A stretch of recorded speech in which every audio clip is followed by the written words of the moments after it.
What is 1% of 73? Simply move 2 decimal places to the left. So the answer is 0.73. What is 1% of 29? Move 2 decimal places to the left. So answer is 0.29. What is 5% of 30? Simply divide 30 by 2. So that is 15. And then 1 decimal place. The answer is 1.5. What is 5% of 68? Divide 68 by 2. That is 34 and 1 decimal place. The answer is 3.4. What is 10% of 37? Simply move 1 decimal place to the left. So the answer is 3.7. What is 10% of 421? Move 1 decimal place to the left. The answer is 42.1. What is 11% of 53? Copy 3. 5 plus 3, 8. And then copy 5. And then put 2 decimal places. The answer is 5.83. What is 15% of 28? Let's separate 15% into 10% and 5%. To get the 10%, move 1 decimal place to the left. That is 2.8. And then, to get the 5%, divide 2.8 by 2. So that is 1.4. And then add 8 plus 4, 12, carry 1. 1 plus 2, 3 plus 1, 4. And decimal point. The answer is 4.2. What is 20% of 51? Multiply 51 by 2. 1 times 2, 2. 5 times 2, 10. And then put 2 decimal places. So the answer is 1.02. What is 25% of 36?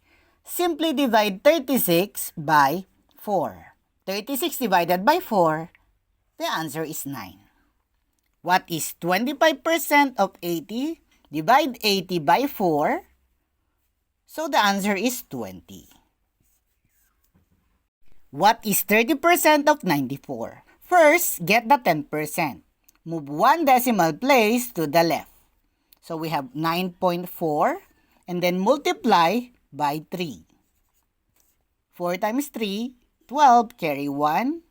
9 times 3, 27, plus 1, 28, and then 1 decimal place. The answer is 28.2.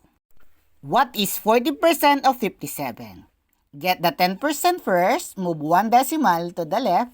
That is 5.7, and then multiply by 4. 7 times 4 is 28, write 8, carry 2. 5 times 4 is 20, plus 2, 22. And then 1 decimal place, the answer is 22.8. What is 50% of 86? 50% is half of the whole. So divide 86 by 2. 8 divided by 2, 4. 6 divided by 2, 3. The answer is 43. What is 50% of 120? Divide 120 by 2. So 12 divided by 2 is 6. 0 divided by 2 is 0. The answer is 60. What is 60% of 146? Let's separate 60% into 50% and 10%. So the 50% of 146 is 73. And the 10%, move 1 decimal place to the left. That is 14.6. And then add. That is 0.6, 7, 8. So the answer is 87.6. What is 90% of 345? So let's get the whole 345 and then subtract the 10%. So move 1 decimal place to the left. So that is 34.5. Let's subtract it. Put decimal and 0. Borrow 1. this will become 10 and 5 will become 4. So 10 minus 5 and decimal point. 4 minus 4 is 0. 4 minus 3 is 1. And then bring down 3. So the answer is 310.5.